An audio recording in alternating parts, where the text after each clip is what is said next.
Divi's laboratories limited. Divi's laboratories limited ഒരു Indian ബഹുരാഷ്ട്ര pharmaceutical കമ്പനിയും ഹൈദരാബാദ് ആസ്ഥാനമായി പ്രവർത്തിക്കുന്ന ആക്റ്റീവ് ഫാർമസ്യൂട്ടിക്കൽ ചേരുവകളും ഇന്റർമീഡിയറ്റുകളും നിർമ്മിക്കുന്നു. കമ്പനി ജനറിക് APIകൾ, ഇന്റർമീഡിയറ്റുകൾ നിർമ്മിക്കുകയും ഇഷ്ടാനുസൃതമായി സമന്വയിപ്പിക്കുകയും ചെയ്യുന്നു. കമ്പനി അതിന്റെ അനുബന്ധ സ്ഥാപനമായ ദിവിസ് ന്യൂട്രാസ്യൂട്ടിക്കൽ വഴി ന്യൂട്രാസ്യൂട്ടിക്കൽ ചേരുവകൾ നിർമ്മിക്കുകയും വിതരണം ചെയ്യുകയും ചെയ്യുന്നു. ദിവ്യയുടെ ലബോറട്ടറീസ് മാർക്കറ്റ് ക്യാപിറ്റലൈസേഷൻ പ്രകാരം ഇന്ത്യയിലെ 4ാമത്തെ വലിയ പൊതുലിസ്റ്റ് ഫാർമസ്യൂട്ടിക്കൽ കമ്പനിയാണ്. General information.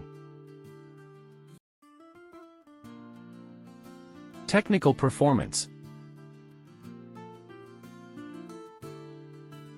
Share holding.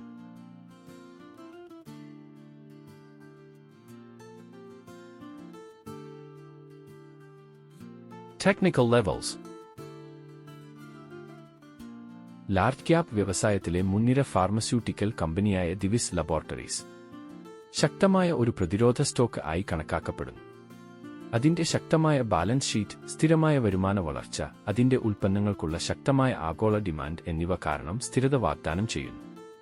Premium APIകളിലും ഇഷ്ടാനുസൃത സിന്തസിസ് സേവനങ്ങളിലും ശ്രദ്ധ കേന്ദ്രീകരിച്ചുകൊണ്ട് കമ്പനി ആരോഗ്യകരമായ ലാഭവിഹിതം നിലനിർത്തിയിട്ടുണ്ട്. നവീകരിക്കാനും ശേഷി വികസിപ്പിക്കാനുമുള്ള അതിന്റെ കഴിവും അതിന്റെ ദീർഘകാല വളർച്ചയ്ക്ക് കാരണമായി. സ്റ്റോക്ക് പ്രകടനം. പ്രമുഖ ഫാർമസ്യൂട്ടിക്കൽ കമ്പനിയായ ദിവിസ് ലബോറട്ടറീസ് സ്റ്റോക്ക് വിലയിൽ വർധനവ് രേഖപ്പെടുത്തി. സ്റ്റോക്ക് 6 ദിവസമായി തുടർച്ചയായ നേട്ടത്തിലാണ്. ഇത് നിലവിൽ അതിന്റെ ചലിക്കുന്ന ശരാശരിയേക്കാൾ ഉയർന്നതാണ്. ഇത് ഒരു നല്ല പ്രവണതയെ സൂചിപ്പിക്കുന്നു. സെൻസെക്സുമായി താരതമ്യപ്പെടുത്തുമ്പോൾ ദിവിസ് ലബോറട്ടറീസിന്റെ സ്റ്റോക്ക് കഴിഞ്ഞ മാസം 11% വർധനയോടെ മികച്ച പ്രകടനം കാഴ്ചവെച്ചു. Q1 result. 2024 ജൂണിൽ അവസാനിച്ച പാദത്തിൽ ദിവിസ് ലബോറട്ടറീസ് അറ്റാദായം 20% വർദ്ധിച്ച് 4,300 ദശലക്ഷമായി ഉയർന്നു. ഒരു വർഷം മുമ്പുള്ള ലാഭം 3,560 മില്യണായിരുന്നു.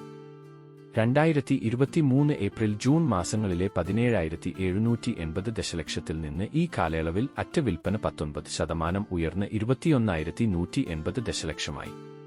കഴിഞ്ഞ വർഷത്തെ ഇതേ പാദത്തിൽ 356 കോടി രൂപയുണ്ടായിരുന്ന നികുതിക്ക് ശേഷമുള്ള ലാഭം ഈ പാദത്തിൽ കമ്പനി നേടിയത് 430 കോടി രൂപയാണ്. ഫാർമ ഓഹരികൾ കുതിക്കുന്നു.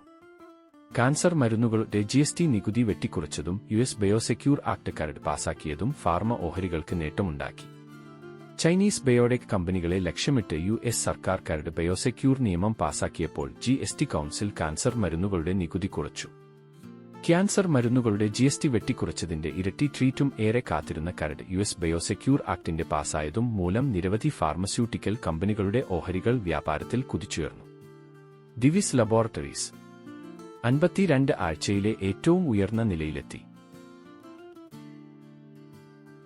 പ്രഡിക്ഷൻ. കൺക്ലൂഷൻ. ദിവിസ് ലബോറട്ടറീസ് ശക്തമായ ആഗോള സ്ഥാനനിർണയത്തോടെ ഇന്ത്യൻ ഫാർമസ്യൂട്ടിക്കൽ വ്യവസായത്തിൽ ശക്തമായ ഒരു സ്റ്റോക്കായി തുടരുന്നു. ഗുണനിലവാരം, ഗവേഷണം, സുസ്ഥിരത എന്നിവയിൽ ശ്രദ്ധ കേന്ദ്രീകരിക്കുന്നത് അതിന്റെ ദീർഘകാല വളർച്ചയെ പിന്തുണച്ചു.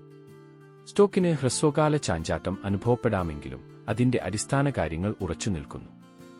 ഇത് വളർച്ചയ്ക്കും വരുമാനം കേന്ദ്രീകരിച്ചുള്ള നിക്ഷേപകർക്കും വിശ്വസനീയമായ ദീർഘകാല നിക്ഷേപ ഓപ്ഷനാക്കി മാറ്റുന്നു. Thank you.